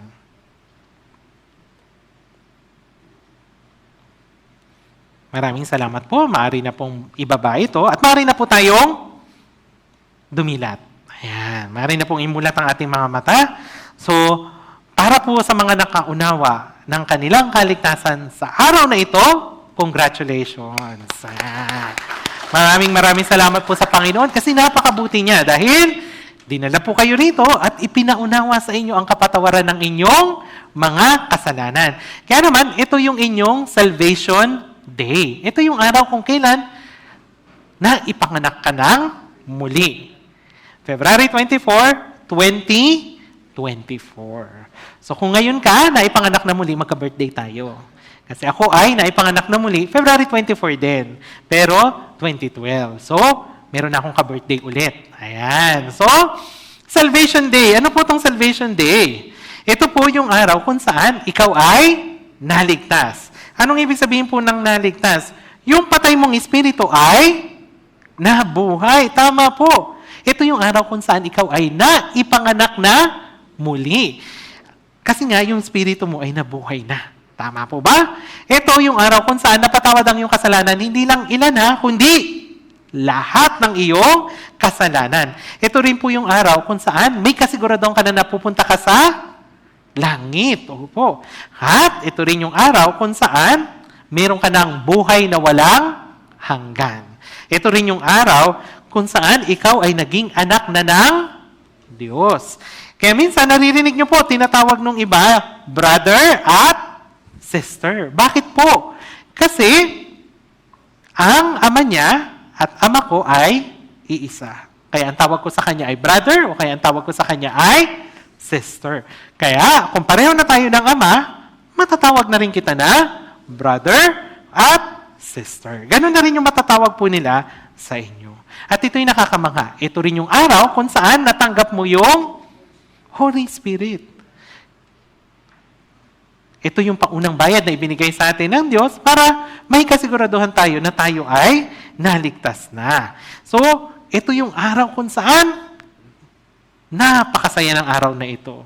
Hindi mo ito makakalimutan dahil ito yung araw kung saan napatawad ang lahat ng iyong kasalanan. So muli, tinubos na ng Diyos ang iyong kasalanan magpakailanman. So dati ang tingin sa iyo ng Diyos ay makasalanan kasi sa pagitan mo at ng Diyos ay ang kasalanan. Kaya naman nakatadhana kang pumunta sa impyerno. Ngunit dahil sa ginawa ni Jesus, dinanak niya lahat ng kanyang dugo, mapatawad namang ang lahat mong kasalanan. So kung gayon, hindi ka na pupunta sa impyerno. Kasi nilinis ka na sa pamagitan ng dugo ni Jesus.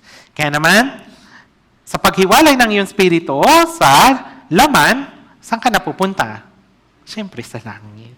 At ngayon, anak ka na ng Diyos. Naging anak ka na ng Diyos. Kasi nininis ka ng Diyos. So, anak na po ba kayo ng Diyos?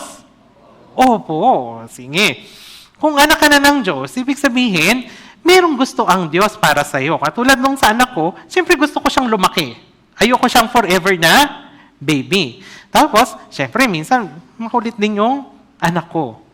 Ayan. Totoo, makulit po siya. Ayan. So, ano yung dapat gawin? Medyo pagsasabihan. Pag medyo makulit na talaga, medyo may unting palo. Ayan. Parang alam mo, mangyayari Ayan.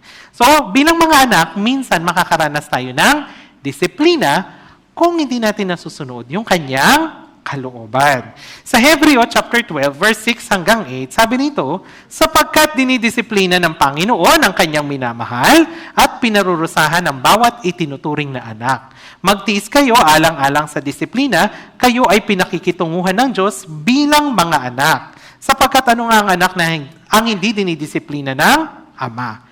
Ngunit kung kayo ay hindi dinidisiplina, na siyang nararanasan ng lahat, ano daw po? Kung kayo'y mga anak sa labas at hindi tunay na anak. So dito, sinasabi, minamahal kapag nakakatanggap ng disiplina. So ibig sabihin, gusto ng Diyos na lumakad ka ng ayon sa kanyang kalooban. Ayan. So, baka naman isipin mo, test ko nga, kung anak talaga ako ng Diyos, magpapalo kaya ako? Gusto mo ba yun? Naku, hindi mo alam kung gaano kasakit pwedeng mamalo ang Diyos. So, gusto mo bang makatanggap ng palo ng Diyos? Siyempre, ayaw. So, kailangan makalakad ka ayon sa kanyang kalooban. So, paano mo malalaman yung kanyang kalooban? Sa pamagitan ng kanyang salita. Kaya hindi pa nagtatapos yung patuloy nating pagsasaliksik ng Biblia. Kasi kailangan na makalakad tayo ayon sa kanyang kalooban upang sa gayon, mabigyan lugod natin yung Diyos. Okay? So, kailangan patuloy nating saliksikin yung Biblia para malaman natin ano yung kalooban ng Diyos at hindi kalooban ng Diyos. At maiiwasan natin na tayo ay ma-disiplina. Sa ngayon, may tanong po ako bago tayo magpatuloy. Ito po yung tanong ko. Lahat ba ng tao binayaran na ang mga kasalanan? Lahat po ba? Opo. Opo. So next question. Ligtas ba ang lahat ng tao? Bakit hindi? Maaring kasi hindi pa nila naririnig. O maaring kasing hindi nila sinasampalatayanan. So, yun lang yung tanging kasalanan po na hindi pa napapatawad. Yung hindi pagsampalataya kay Jesus. Di ba, naalala nyo po, doon sa daong. Kung nakasakay sila, naligtasan na sila. Ganon din sa atin. Kung naniwala tayo kay Jesus, maliligtas. Pero kung hindi ka maniniwala kay Jesus, mapapahama ka. Kaya nga sa Juan chapter 3 verse 18, sabi, yung sumasampalataya, hindi nahahatulan. Pero yung hindi sumasampalataya, hinatulan na. May papakita po ako sa inyo na isang video. Actually, isa siyang prisoner. Pero yung mga kaibigan niya gumawa ng petisyon para mapalaya siya. So lumabas yung sulat ng pagpapatawad sa kanyang kasalanan. Sa atin, ang tawag natin doon parol. Diba? So lumabas na yung parol para pwede na siyang makalaya. Napatawad siya doon sa kanyang kasalanan. Pero tingnan natin kung tinanggap niya yung parol o hindi. Panoorin po natin yung video ito.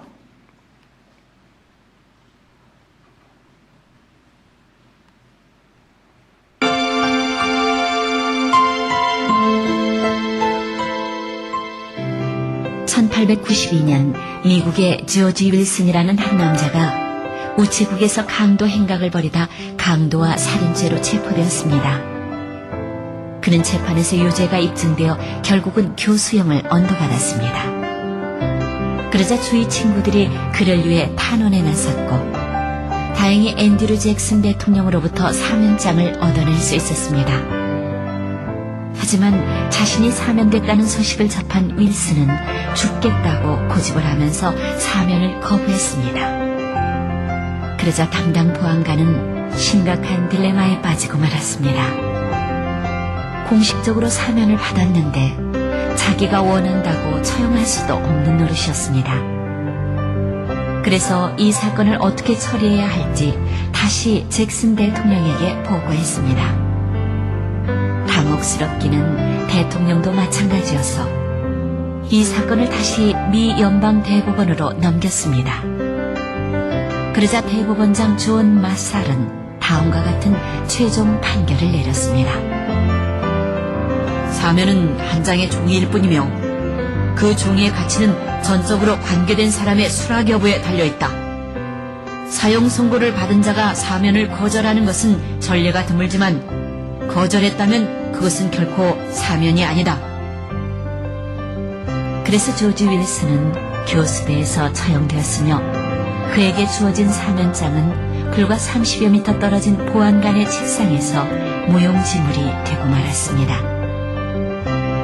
하나님은 앤드류 잭슨 대통령과 비교도 할 수 없는 능력과 은총으로 우리에게 사면장을 보내셨습니다.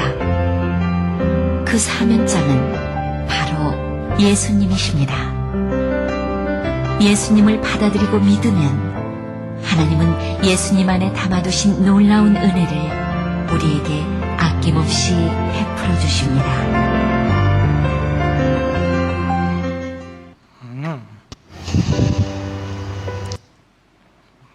Tagalog na po yan. Sige po.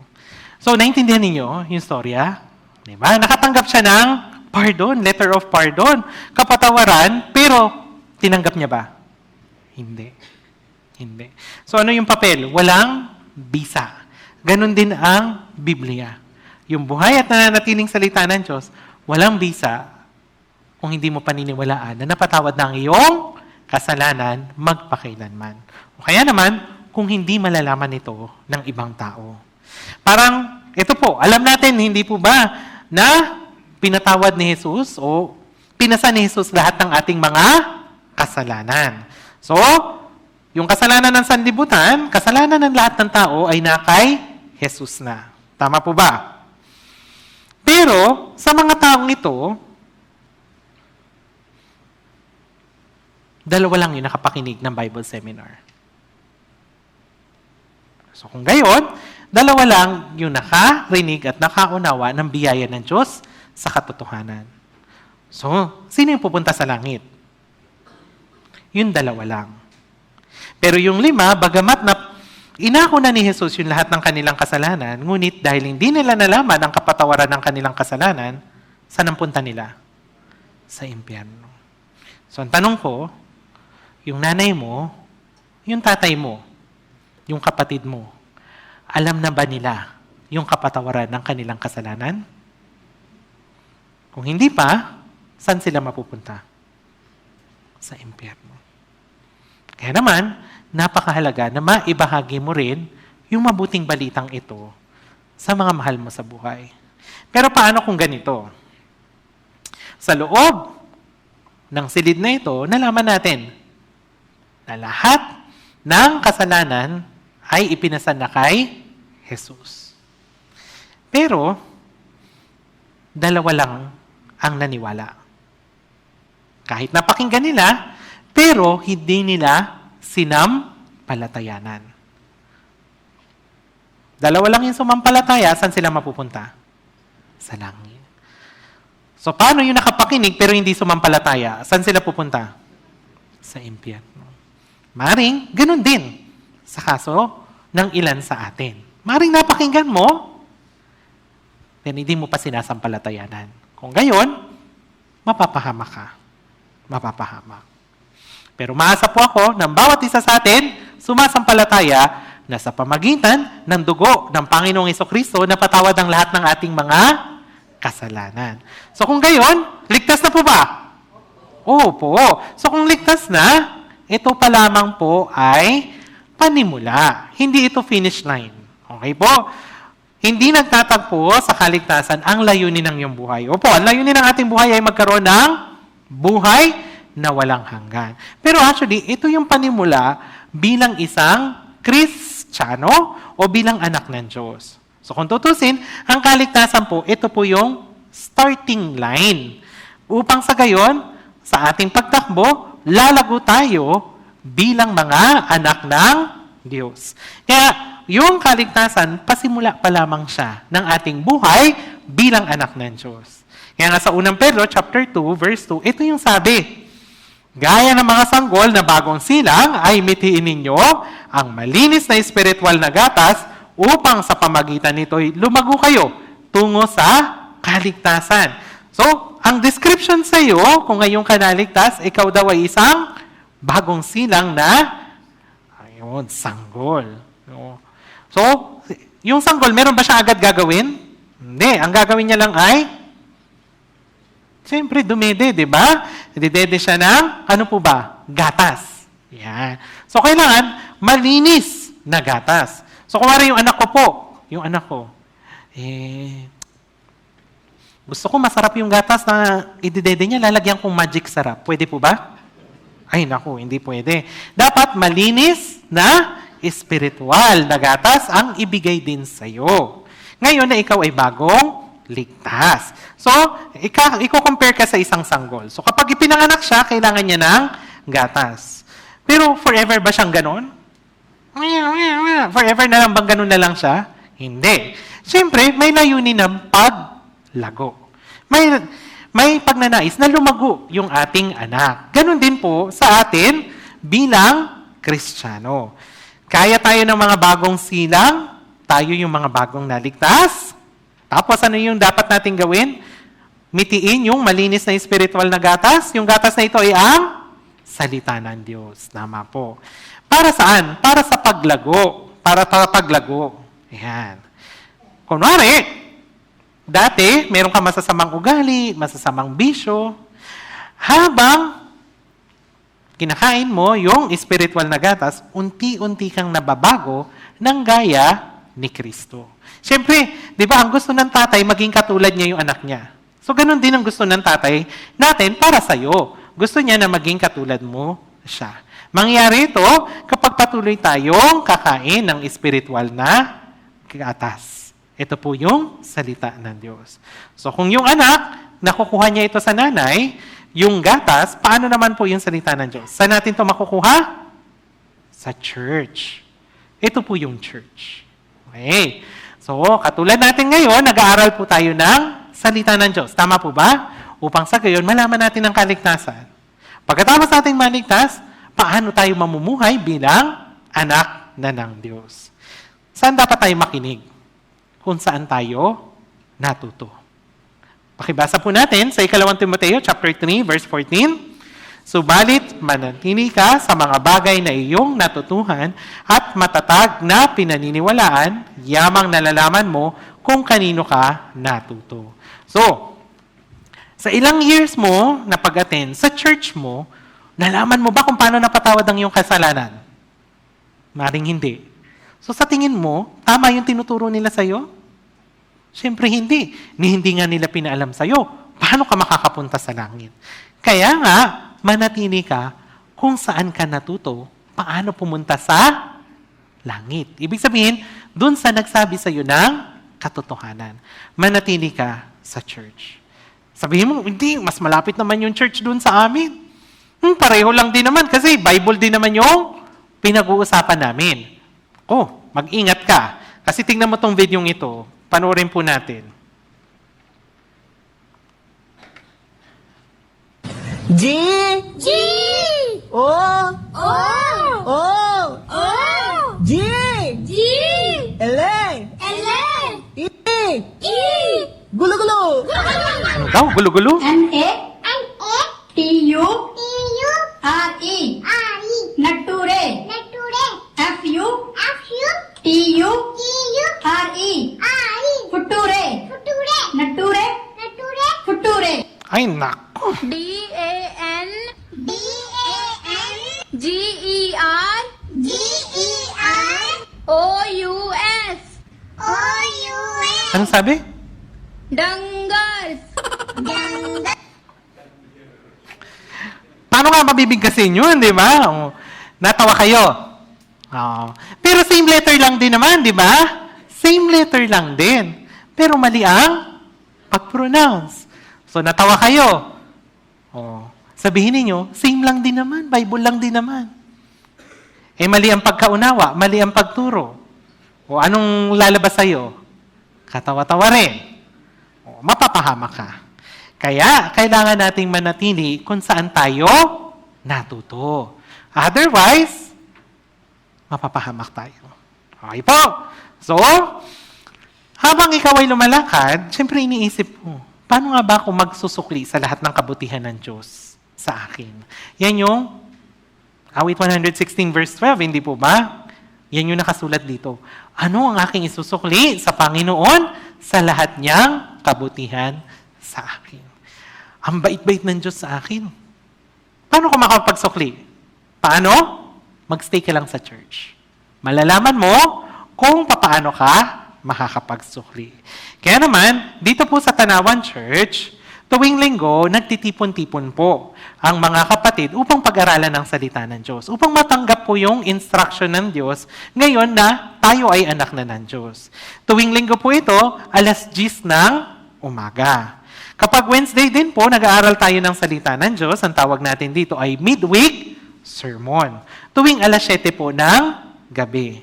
At para sa mga kabataan natin, ngayon kasi Sabado, meron tayong Bible seminar. Pero sa susunod na Sabado, para sa mga high school, may fellowship po, 2 p.m. At para sa mga youth or young adult, meron ding fellowship ng Sabado ng 6:00 ng gabi. Ito po yung mga pagkakataon para malaman natin ng higit yung kanyang salita upang sa gayon, makalakad tayo ayon sa kanyang kalooban. So muli, bago po tayo magtapos, ligtas na po ba? Napatawad na po ba ang iyong kasalanan? Magpakailanman? Paano po? Sa pamagitan ng ano po? Ng dugo. Kaya hindi ng dugo? Ni Jesus. So kung gayon, kilala na natin kung sino ang isang Diyos na tunay, hukom siya. Pero gayon pa man, dahil sa kanyang pag-ibig, sinugo niya ang kanyang tanging anak na si Jesucristo. Nakilala na natin sino si Jesus. Siya yung nagpadanak ng lahat ng kanyang dugo para mapatawad ang iyong kasalanan magpakailanman. So ano na po yung natanggap natin? Buhay na walang hanggan. Congratulations po sa lahat ng nakaunawa ng biyaya ng Diyos. Ngayon po, tayo pong lahat ay yumuko at manalangin. Ama naming Diyos na nasa langit, salamat po sa dakilang kaligtasan na iyong ipinagkaloob sa amin. Kami po ay hindi karapat-dapat dito dahil kami po ay mga ipinanganak na makasalanan, na buhay na makasalanan, na katadhanang makapunta sa impyerno. Ngunit dahil po sa iyong pag-ibig sa amin, sa iyong kahabagan para sa amin, isinugo mo po ang iyong tanging anak na si Jesucristo na siyang nagpatawad ng lahat ng aming mga kasalanan magpakailanman. Salamat po, Panginoon, ibinigay mo sa amin yung pagkakataong ito na malaman namin yung iyong pag-ibig ayon sa iyong salita at ipinaalam mo po sa mga tao na nakatadhana sa impyerno ang tunay na kaligtasan. Kaya naman po, ang lahat ng papuri at pasasalamat ay ibinabalik namin sa iyo. Salamat din po, Panginoon, sa paggabay mo po sa mga kapatid namin ng Tanawan Church. Sa kanilang mga pagpapagal ay sinamahan mo po sila. Nawa po ay suklian mo po ito sa pamagitan po ng gantimpalang iyong ipagkakaloob sa kanila sa langit at gayon din po nawa po ay bigyan mo pa po sila ng higit na kagalakan para gawin po ang gawain ng pagliligtas ng tuloy-tuloy. Gayon din po, Panginoon, idinadalangin namin yung mga bagong naligtas na tulungan mo po sila na makapanatili sa iyong banal na iglesia sa tulong ng Espiritu Santo at ng iyong salita na sila po ay lumago sa pananampalataya. Nawa po, Panginoon, ay ikaw rin po yung mag-ingat po sa mga ministers ng Tanawan Church upang sa gayon ay patuloy po nilang magabayan yung mga kapatid dito po sa iglesyang ito. Lahat ng ito ay aming dinadalangin sa pangalan ni Jesus na aming Panginoon at tagapagligtas. Amen. Maraming salamat.